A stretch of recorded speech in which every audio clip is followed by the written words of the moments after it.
Hi there, my name is Dylan Hornsby and welcome to Getting Practical with Video. This week we're going to be looking at some video basics to help get you started.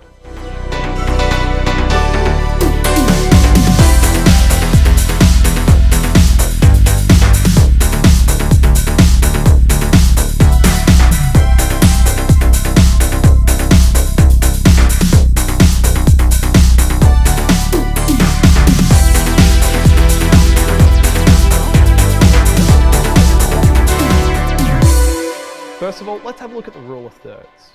You may have noticed maybe a faint grid on either some of the cameras that you've used or your smartphone. This grid is actually a guideline to help you understand where your audience is looking and what feels natural to them.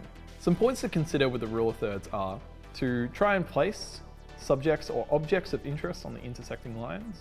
Eyes should intersect with the top line. This works for close-ups, mid-shots, and even long shots. Provide subjects with headroom and lead room to avoid making them look trapped within your frame. Generally speaking, you want to keep your camera as steady as possible. A swaying camera due to being handheld can become quite nauseous for some viewers. If you don't have access to a nice sturdy tripod, then you might want to use something like a selfie stick, or you might want to find another method in terms of keeping your camera steady. I've seen people like Darcy here get creative with this. Yes, that is a tripod made from lentil cans.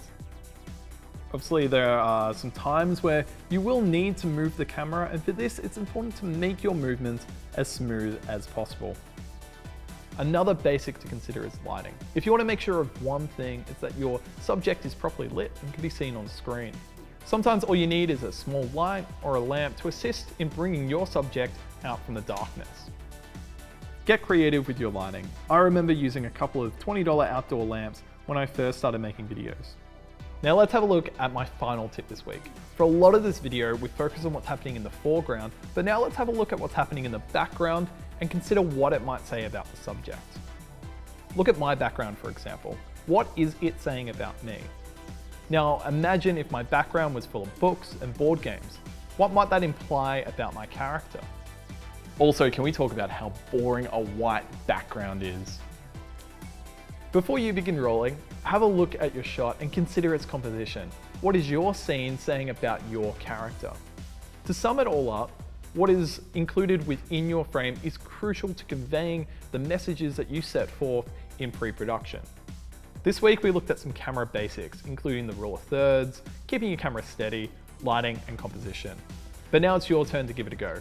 Let me know in the comments what my background says about me. Be sure to follow me on Twitter and subscribe to my YouTube channel for more updates. The links are in the description. And until next week, I've been your host, Dylan Hornsby, and I'll see you online.